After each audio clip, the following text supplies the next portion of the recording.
예, 돌아오는 주일은 한국 교회가 추수 감사절로 지키고 있습니다. 교회력상으로 보면 원래가 11월 셋째 주가 추수 감사절이에요. 우리가 돌아오는 주일이 추수 감사절입니다. 그렇지만 날짜의 구애됨이 없이 교회의 어떤 상황과 형편, 처지에 맞게 추수 감사절을 지키고 있습니다. 그래서 어떤 교회는 추석이 낀 그 주간을 추수 감사절로 지키기도 합니다. 여러분, 중요한 것은 날짜가 아니에요. 성경에 있는 모든 어떤 절기들을 지키면서 중요한 것은 날짜가 아니라 구약에 기록된 그 초막절의 의미를 이어받고 있는 게 추수감사절이거든요. 그러니까 그 초막절의 의미를 이어받아서 우리가 감사의 절기로 지키는 것, 이것이 중요한 것입니다. 여러분, 그런 의미에서 추수감사절은 한국 교회가 지켜온 절기 가운데 하나입니다. 그래서 오늘은 본문의 말씀을 가지고 절기를 지키는 자가 받는 복이라고 하는 제목으로 오늘 말씀을 나누고자 합니다. 여러분, 성경의 절기는요, 하나님께서 우리에게 복을 주시기 위해서 주신 거예요. 그 복이 영적인 복이든 아니면 땅의 복이든 어떤 복이든지 간에 하나님께서 우리에게 복을 주시기 위해서 절기를 주신 것입니다. 여러분, 그러므로 하나님께서 절기를 통해서 주신 이 복을 받아 누리기 위해서는 우리가 하나님의 말씀대로 이 절기를 잘 준비해서 지킬 필요가 있습니다. 저는 바라기는 오늘 말씀을 잘 듣고 우리가 준비된 마음으로 또 감사 절기 예배를 드림으로 하나님을 기쁘시게 하고 또 하나님께서 약속하신 그 복을 받아 누리는 저와 여러분의 삶이 되어줄 수 있기를 오늘 시간 주를 축원합니다. 자, 여러분, 그런 의미에서 오늘 우리 그렇게 한번 축복했으면 좋겠어요. 우리 앞뒤 또 좌우 바라보시면서 오늘 그렇게 한번 축복합니다. 감사 절기를 말씀대로 잘 지킵시다.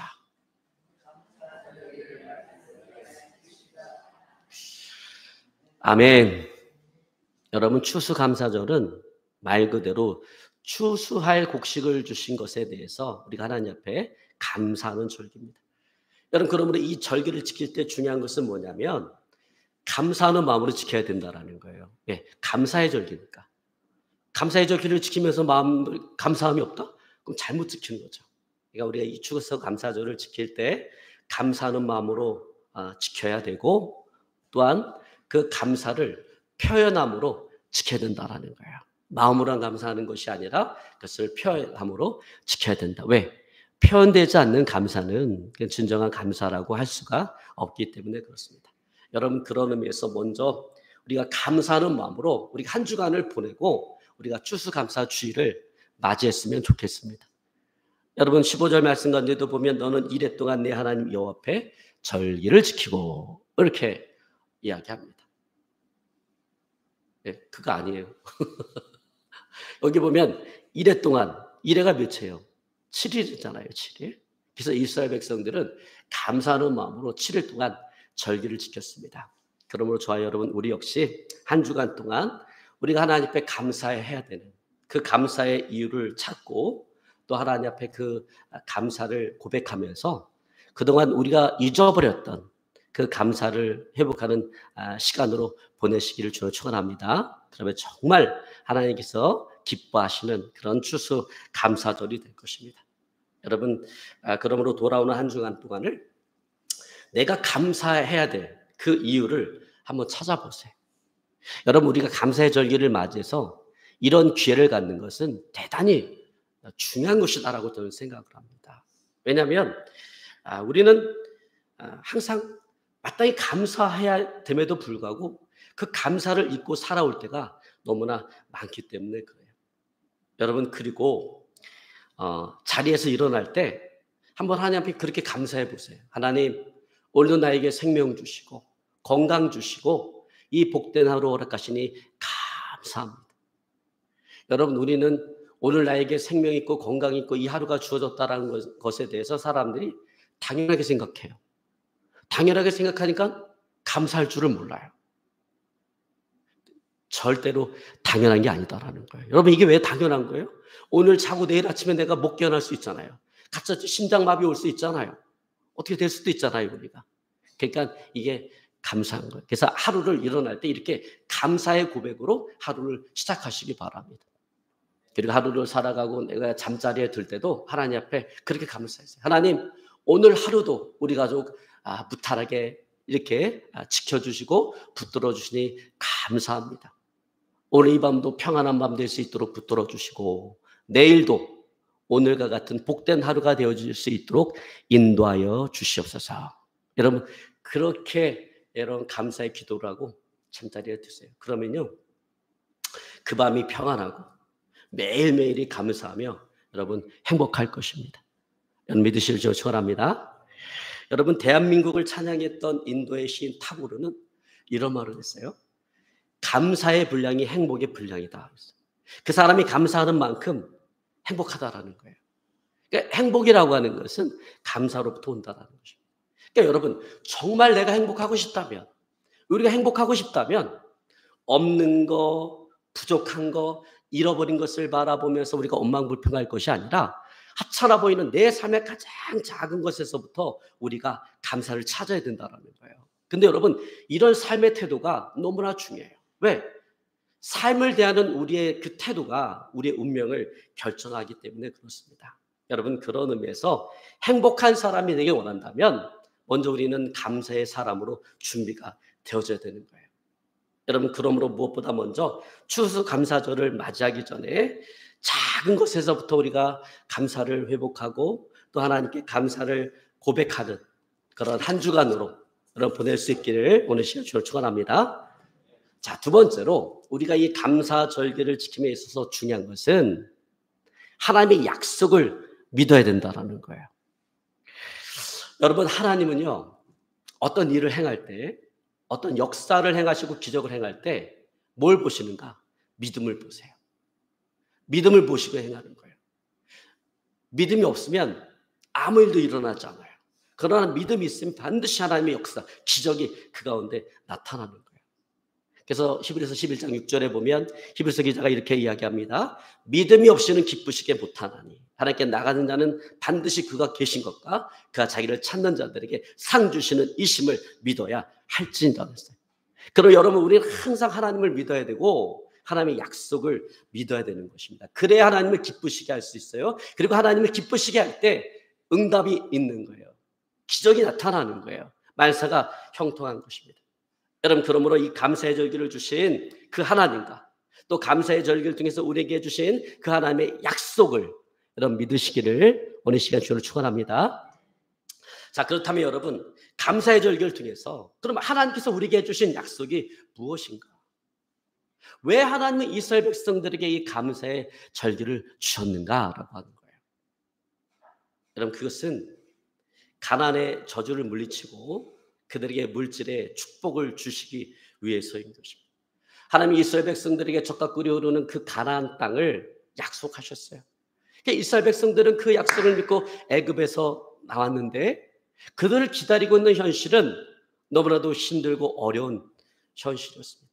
그들은 광야 생활 40년 동안 혹독한 어려움을 견디며 이겨내야만 했습니다.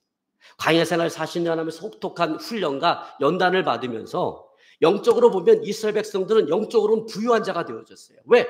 그들은 매일같이 하나님을 의지하며 살아가는 백성들이 되었기 때문에 한순간도 하나님을 의지하지 않고 살아갈 수 없는 백성이 되었기 때문에 영적으로 보면 아주 부유한 자가 되었는데 육신적으로 보면 세상적으로 보면 그들은 너무나 가난한 백성이었다는 거예요. 하루 벌어서 하루를 살아갈 수밖에 없는 백성이었다는 거예요. 여러분 그들은 매일 아침만 되면 만나를 거두러 나가요. 근데 만나를 많이 거둬서 비축할 수 있는 게 아니에요. 그날 먹을 만큼만 거둬서 그날을 살아가는 사람들이에요. 당장 내일 만나가 내리지 않으면 굶어 죽을 수밖에 없는 그런 사람들이에요. 세상에서 가장 가난한 백성들이었던 것입니다. 그러므로 이제 영적으로 준비된 그 이스라엘 백성들에게 하나님은 물질적인 복을 오늘 그들에게 주기를 원하셨던 거예요. 그래서 만든 것이 그것이 바로 감사의 절기인 것입니다. 가나안 땅에 들어가서 감사의 절기를 잘 지켜서 약속된 그 재물의 복, 물질의 복을 받으라라고 하는 것입니다. 여러분 그러므로 오늘 본문의 말씀 15절 하반절에 보면 오늘 이렇게 말씀하고 있습니다. 내 하나님 여호와 앞에서 절기를 지키고 내 하나님 여호와께서 내 모든 소출과 내 손으로 행한 모든 일에 복 주실 것이니 너는 온전히 즐거워할지니라. 여러분 여기 보면 요거를 잠깐 조금 바꿔서 읽어보면 이렇게 읽을 수 있어요. 내 하나님 여호와 앞에서 절기를 지키고 너는 온전히 즐거워할지니라. 왜 그렇게 해야 되는가? 내 하나님 여호와께서 내 모든 소출과 내 손으로 행한 모든 일에 복 주실 것이기 때문에 그렇게 하라라고 하는 것입니다. 여러분 따라서 우리가 믿어야 될 것은, 우리가 믿어야 될 하나님의 약속은 뭐냐면 재물의 복을 주시기 위해서 하나님께서 감사의 절기를 주셨다라고 하는 것입니다. 그러면 여러분 우리가 이 절기를 잘 지켜서 여러분 물질의 복을 받는, 재물의 복을 받는 저와 여러분의 삶이 되어줄 수 있기를 오늘 시간 주로 축원합니다. 자, 그러면 우리가 절기를 지켜야 되는데 그럼 어떻게 절기를 지켜야 우리가 절기를 정말 잘 지켰다 이렇게 말할 수가 있을까요? 자, 우선적으로 저는 서두에 감사의 마음을 회복하라라고 말씀을 드렸습니다. 하나님께 감사하는 마음을 회복해야 돼요. 이게 가장 중요한 거예요. 자, 다음으로 우리가 감사의 마음을 회복했다면 그럼 어떻게 절기를 지켜야 되는가? 하나님의 말씀대로 우리가 절기를 지켜야 된다라는 거예요. 다시 말해서 내가 옳다고 생각하는 대로 내 마음대로 내 뜻대로 절기를 지키는 것이 아니라 오늘 본문에 하나님께서 우리에게 지시하시는 대로 그렇게 우리가 절기를 지켜야 된다라고 하는 것입니다. 여러분 그러므로 돌아오는 추수감사절을 우리가 하나님의 말씀을 따라서 잘 지킬 수 있기를 오늘 시간 주로 축원합니다.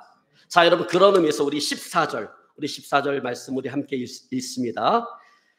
절기를 지킬 때에는 너와 네 자녀와 노비와 내 성중에 거주하는 레위인과 객과 고아와 가부가 함께 즐거워하되. 자, 여러분 여기 보면 너와 네 자녀와 노비는 그냥 한 가족이다라고 볼 수가 있어요. 같은 공동체니까. 그리고 여기 레위인, 객, 고아, 가부는 불쌍한 이웃이다라고 볼 수가 있습니다. 여러분 이 객, 고아, 가부 돌봐줄 사람이 없는 사람들이에요. 울타리가 되어줄 사람이 없는 사람들이에요. 가장 불쌍한 사람들인 거죠. 그러니까 이 말씀이 의미하는 것은 뭐냐면 추수감사절을 지킬 때 자신은 물론이거니와 가족들 그리고 불쌍한 이웃들과 함께 기뻐하는 그런 절기가 되도록 하라라고 하는 것입니다. 여러분 그런 의미에서 이번 감사절은 온 가족이 다른 데 가지 말고 하나님을 그런 예배하는 그런 기회로 삼았으면 좋겠습니다. 그리고 믿지 않는 이웃을 초청해서 함께 하나님을 예배하는 그런 전도의 기회로 삼았으면 좋겠습니다. 여러분 이 세상에 누가 가장 불쌍한 이웃일까요? 물질적으로 가난한 사람인가요? 저는 그렇게 생각하지 않아요. 여러분 물질은 없다가도 있고요, 있다가도 없어요. 전 수원교회 보면서 저는 수백억대 부자가 그냥 1년 만에 그냥 돈 한 푼 안 남는 거 그냥 1년 만에 떨어지는 것도 봤고요. 정말 아무것도 없었던 사람들이 또 가구 공장에 불이 나가고 탁 길거리에 남게 생겼는데 3년 만에 다시 일어나는 그런 가정도 많이 봤습니다. 그러니까 물질적으로 가난한 게 불쌍한 이웃이 아니다라는 거. 그럼 누가 불쌍한 이웃인가? 저는 그렇게 생각해요. 하나님을 모르는 사람이 제일 불쌍한 이웃이다. 왜? 내일에 대한 소망이 없는 사람들이기 때문에 그렇습니다. 여러분 그러면 추수감사절을 우리가 전도의 기회로 삼는다면 정말 하나님께서 기뻐하시는 그런 감사절이 될 것입니다.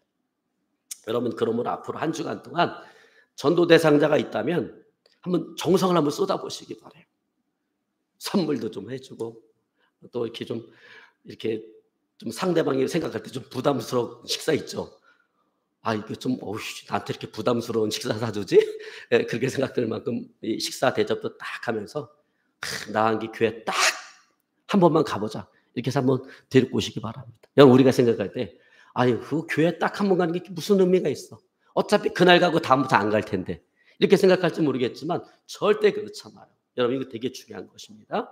교회 문턱을 한번 들어온 사람은요, 인생을 살아가다가 힘들고 어려운 인생의 고비 위기를 만나면 반드시 교회를 생각하게 되고 교회를 찾게 되어져 있습니다. 그러면 하나님을 만날 수 있는 가능성이 그만큼 커지는 거예요. 여러분 그러므로 이번 추수감사절을 전도의 기회로 삼아서 하나님을 기쁘시게 하는 저와 여러분의 삶이 되어줄 수 있기를 오늘 시간 주로 축원합니다. 자, 다음으로 우리 15절 한번 같이 봅니다. 15절 상반절만 보겠습니다. 내 하나님 여호와께서 택하신 곳에서 너는 이레 동안 내 하나님 여호와 앞에서 절기를 지키고. 자, 여기 절기를 지키고자 할 때 어디서 지키라고 얘기해요? 내 하나님 여호와께서 택하신 곳에서. 그러면 하나님께서 택하신 곳이 어디예요? 모세와 여호수아 시대 이래로 사사시대까지는 성막이에요. 성막. 실로에 있는 성막이 하나님께서 택하신 곳이에요.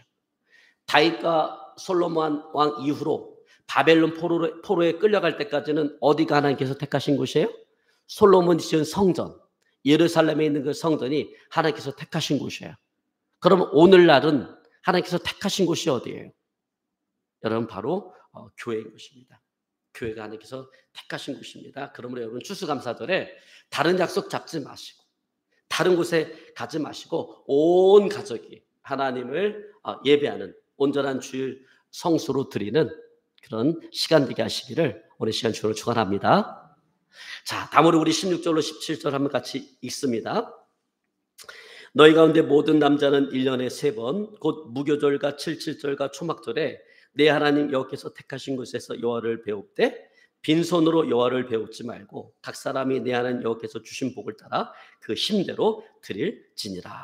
자, 여기에 보면 절기를 지키고자 할 때 빈손으로 보이지 말라 이렇게 말씀하고 있습니다. 여러분 이 말 들으면 좀 부담스럽잖아요. 여러분 우리는 누가 초청할 때 아무것도 가져오지 말 그냥 와. 그럼 마음이 되게 가벼운데 뭐 갖고 오라 그러면 좀 그렇잖아요. 근데 여러분 이게 하나님께서 이스라엘 백성들을 물질적으로 부담 주기 위해서 한 얘기가 아니라 사실은 하나님께서 이스라엘 백성들을 축복하기 위해서 빈손으로 보이지 말라라는 거예요. 여러분 하나님께서 뭐가 부족해서 빈손으로 보이지 말라고 이야기하겠어요? 온 우주 만물이 하나님의 것인데 왜 굳이 이스라엘 백성들, 그 가난한 이스라엘 백성들에게 빈손으로 보이지 말라고 왜 그렇게 했겠어요? 하나님께서 그게 필요하기 때문에 그런 것이 아니에요. 오늘 이스라엘 백성들을 축복하기 위해서 그렇게 한 것입니다. 그래서 빈손으로 보이지 말라라고 하는 거예요. 여러분, 우리 물질적인 복은요, 반드시 우리가 하나님께 드림으로 말미암아 받게 되어져 있어요. 이건 하나님께서 세우신 원칙이에요. 법칙이에요. 그래서 여러분 갈라디아서 6장 7절에 보면 이렇게 이야기합니다. 스스로 속이지 말라. 하나님은 업신여김을 받지 아니하나니 사람이 무엇으로 심든지 그대로 거두리라. 여기 뭐예요? 사람이 무엇으로 심든지 그대로 거두리라. 그래서 이 하나님의 말씀을 우리나라 속담으로 뭐라고 얘기해요?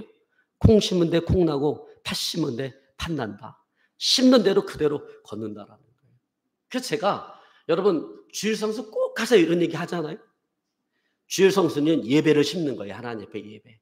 예배를 심으면요 우리 영혼이 잘 되게 있어요. 우리 영혼이 건강합니다. 또 10의 1조를 하나님께 드리라고 얘기했잖아요. 그러면 10의 1조를 드리는 건 물질을 심는 거예요. 그럼 하나님께서 물질의 축복을 주시겠다라고 말라기서에서 이야기하고 있지 않습니까? 또 이웃을 사랑하는 거, 사랑을 심을 때 하나님부터 사랑을 받고 이웃부터 사랑을 받는 거예요. 또 여러분 제가 성경 말씀 열심히 읽으라고 얘기했잖아요. 성경을 읽는 것은 하나님부터 지혜의 복을 받게 되어져 있습니다. 그래서 여러분 시편 19편 7절에 보면 이렇게 얘기합니다. 여호와의 율법은 완전하여 영혼을 소생시키시고 여호와의 증거 이게 하나님 말씀을 이야기하는 거예요. 여호와의 증거는 확실하여 우둔한 자로 지혜 얻게 한다라고 이야기하고 있습니다. 그리고 여러분 기도를 심으면요 능력을 받게 되어져 있습니다. 여러분 성령의 능력은요 기도를 통해서 오는 거예요. 그래서 우리가 편하게 기도를 심으면 능력이 오게 돼 있어요. 성령의 능력이 오게 되어 있어요. 여러분 그래서 여러분 이 세상에 공짜가 없어요. 여러분 부모를 공경하면 어떤 복이 있어요? 부모를 공경하면 하나님께서 장수의 복을 주신다라고 이야기합니다. 그래서 출애굽기 20장 12절에 보면 내 부모를 공경하라. 그러면 내 하나님 여호와께서 내게 주신 땅에서 내 생명이 길리라 라고 했습니다. 여러분 그러니까 공짜로 주어진 게 아무것도 없다. 다 심어야 이게 주어진다라는 거예요. 근데 여러분 이 세상에 공짜는 없어요. 다 심는 대로 걷는 거예요. 근데 이 세상에 공짜가 딱 하나 있어요. 뭐가 공짜냐? 우리가 받는 구원이 공짜예요. 근데 여러분 세상에서는 어떤 걸 공짜로 줘요? 그냥 아주 값싼 거, 값어치 없는 걸 공짜로 줘요. 비싼 거 공짜로 안 줍니다. 절대로. 근데 하나님은 왜 구원을 우리에게 공짜로 줬을까요? 이건 우리가 도저히 살 수가 없는 것이기 때문에 온 우주를 다 팔아도 살 수가 없기 때문에 하나님께서 우리에게 공짜로 주신 거예요. 그러니까 우리가 받은 구원만 공짜고 나머지는 다 우리가 심는 대로 걷게 되어지는 것입니다. 여러분 그러므로 추수감사절에 하나님 앞에 나올 때 여러분 빈손으로 나오지 마시고 꼭 감사의 예물을 준비하시기를 바랍니다. 그러나 여러분 이것에 대해서 부담을 갖지는 마시기 바랍니다. 오늘 말씀 가운데도 보면 뭐라고 얘기해요? 여호와께서 주신 복을 따라 그 힘대로 드려라 이렇게 얘기합니다. 여호와의 주신 복을 따라 각자의 삶의 환경, 처지, 수준에 맞게 그 선에서 최선을 다해서 드리라라고 하는 거예요. 여러분 하나님이 보시는 것은요. 액수가 아니에요. 얼마나 많은 액수를 헌금을 했나 이걸 보시는 게 아니라 그 마음의 중심을 보시는 거예요. 내가 드린 그 예물에 하나님을 향한 믿음과 사랑과 감사가 담겨져 있는가 그것을 보는 것입니다. 여러분 우리가 사도행전에 보면 아나니와 삽비라 부부에 대한 이야기가 나와요. 근데 아나니와 삽비라 부부는요. 하나님 앞에 엄청난 헌금을 드리고 잘 돼야 되는데 망한 사람이에요. 여러분 오순절날에 그 로마 각지에 흩어져 있던 디아스포라 유대인들이 절기를 지키기 위해서 다 예루살렘으로 몰려들었는데 그 오순절날에 성령이 임하면서 예수 믿는 사람들이 엄청나게 늘어나게 됐어요.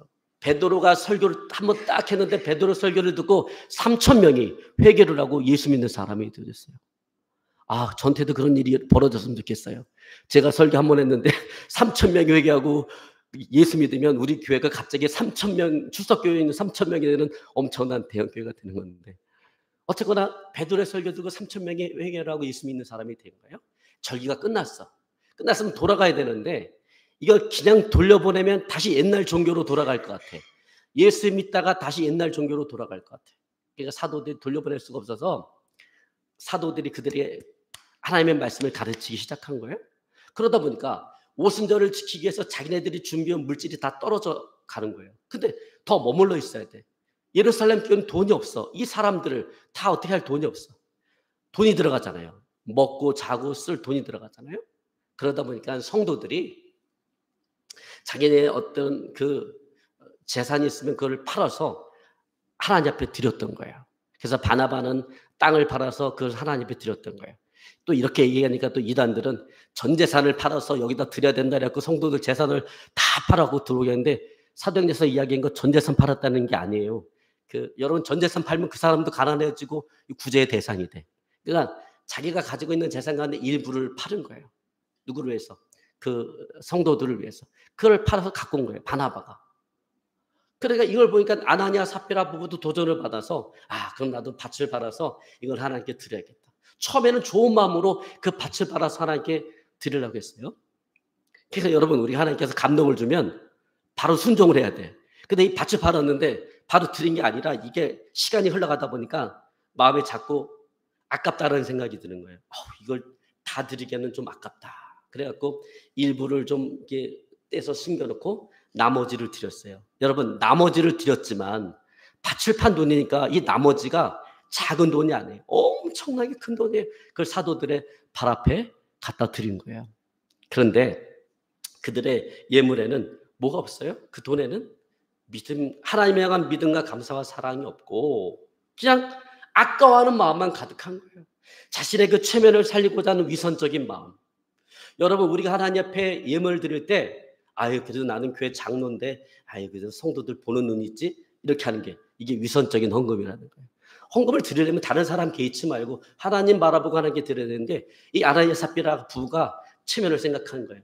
그래도 그 체면을 생각하면서 위선적인 마음으로 드리고 더 악한 것은 뭐냐면 하나님을 속이고자 하는 하나님을 기만하고자 하는 마음으로 드렸다라는 것입니다. 그래서 그렇게 많은 헌금을 드리고도 아나니아 삽비라 부부는 망한 사람이라는 거예요. 그 자리에서 죽어버렸어요. 그러니까 여러분 오늘날에도 이러면 죽어버리는가? 그건 아니고 이 당시에는 교회가 만들어지는 그 시점이기 때문에 이게 잘못되어지면 교회가 만들어질 수가 없잖아요. 신약의 교회가 그런 과도기 있기 때문에 하나님께서는 일벌백계로 역사하심으로 말미암아 아나니아 삽비라 부부가 그 많은 헌금을 드리고도 망하는 죽음을 당하는 그런 일을 당하게 되죠. 근데 여러분 마가복음 12장에 보면 한 가난한 과부의 이야기가 나와요. 과부가 와서 헌금을 하는데 2 렙돈을 헌금을 했어요.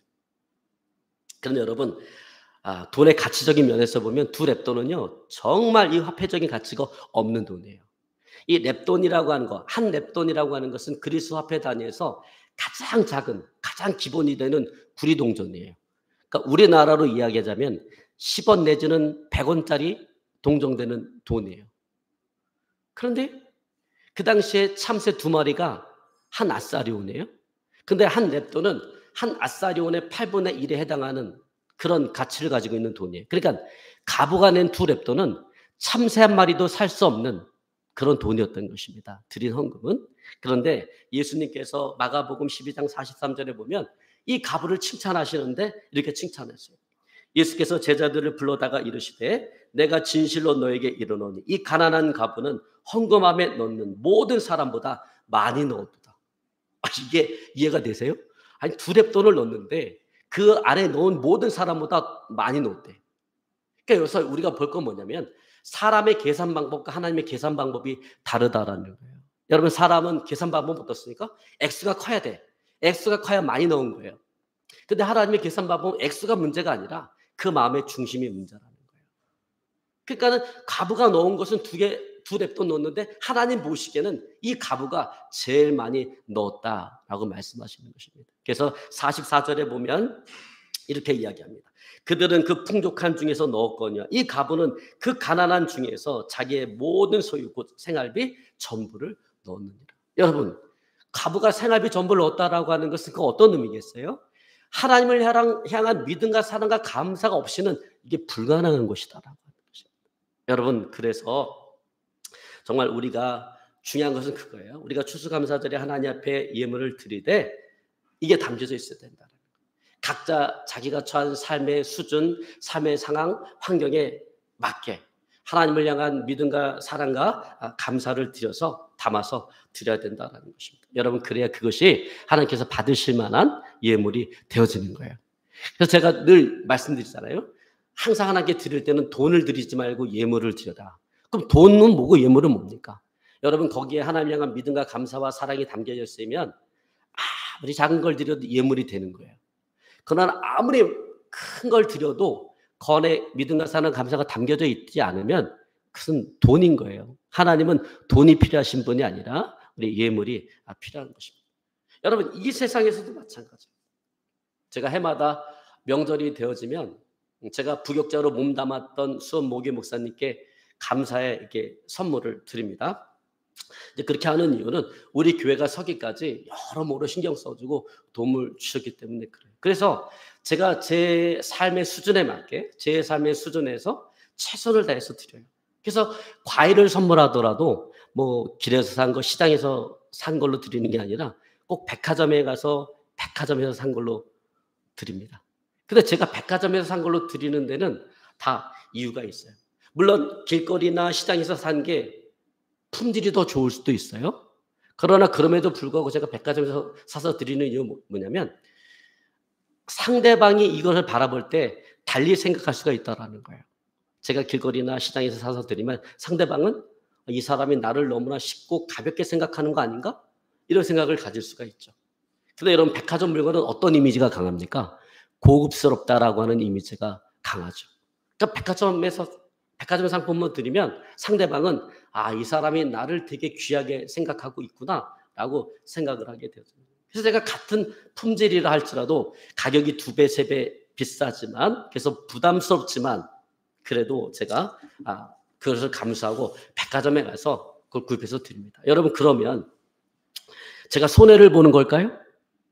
아니 그냥 5만 원에 끝낼 수 있는 걸 굳이 백화점에 가갖고 그냥 10만 원, 15만 원, 20만 원 그 돈을 들여갖고 그렇게 선물을 하면 제가 손해를 보는 걸까요? 절대 손해보는 게 아니라는 거예요. 여러분 어른을 어른답게 대접을 해주면요 그건 몇 배의 가치로 돌아오게 되어 있어요. 그래서 제가 우리 교단 총회 때 서울에 올라가면요 그 수원 모교 목사님이 항상 저를 찾아갖고 제가 나이가 지금 몇 개인데 나이가 이렇게 많은데 꼭 지갑 열어갖고 용돈을 줘요. 그것도 몰래 주는 게 아니야. 그냥 사람들 다 모여있는 데서 지갑 열고 수표를 쫙쫙쫙 꺼내갖고 이렇게 저한테 주셔요. 여러분 명절에 제가 드릴 선물은 10만 원에서 20만 원 사이 그 정도 되는 거예요. 그렇지만 그거는 저에게 있어서 작은 돈은 아니에요. 저에겐 큰 돈이에요. 그러나 그렇다고 해서 그게 없다고 해서 제가 뭐 당장 뭐 죽을 뭐 그런 것도 아니에요. 근데 그것으로 인해서 제가 목사님께 받는 것은 몇 배나 큰 축복으로 돌아왔다라는 거예요. 물론 제가 그렇게 한 것은 그걸 계산하고 한 것도 아니고 그걸 계산할 만큼 제가 뭐 셈에 밝은 사람도 아니에요. 다만 오늘 우리 교회가 서기까지 교회를 신경 써주고 도와준 게 너무나 고맙고 너무나 감사해서 그렇게 한 겁니다. 근데 여러분 만약에 제가 물질적으로 어렵다고 해서 제가 해야 될 도리를 하지 않고 돈을 아끼려고 그냥 길거리나 시장에서 사는 걸 가지고 체면칠에 선물을 했다라고 한다면 어떻게 되었을까요? 아마 그렇게 생각했을 거예요. 아, 이거 괘씸한 놈이네. 내가 그동안 자기한테 신경 쓰고 베풀어준 게 얼만데, 아니 1년 365일 다 명절도 아니고 1년에 명절 2번밖에 없는데 이거 괘씸한 놈이네. 아, 이거 앞으로 관계를 맺고 살아갈 사람이 아니네. 이거 은혜를 베풀어 줄 필요가 없는 사람이네. 아마 그렇게 생각을 했을 것입니다. 그러나 어려워도 나의 수준에서 최선을 다해서 제가 사랑과 감사를 드렸을 때 그건 사람을 감동시키고 몇 배 축복으로 돌아오게 됐다라고 하는 것입니다. 이런 말씀을 정리하려고 합니다. 여러분, 사람을 감동시켜도 이렇게 큰 축복으로 돌아오는데 하물며 우리가 하나님을 감동시키는 일이겠습니까? 여러분, 그러므로 우리가 감사의 절기는 축복의 통로다라고 하는 이 하나님의 약속을 믿고 우리가 하나님을 향한 우리의 사랑과 감사 또 믿음을 담아서 절기의 예물을 준비하시기를 저는 축원합니다. 그래서 우리가 그 절기의 예물을 드릴 때 하나님께서 약속하신 대로 하나님께서 우리에게 물질의 축복을 주실 거예요. 형통의 복을 주실 거예요. 또 우리의 환경의 문을 열어주실 것입니다. 여러분 그 약속을 믿고 감사의 절기를 잘 지키는 저와 여러분의 삶이 되어질 수 있기를 오늘 시간 주를 축원합니다. 오늘 말씀 붙잡고 간절히 기도하기 원합니다.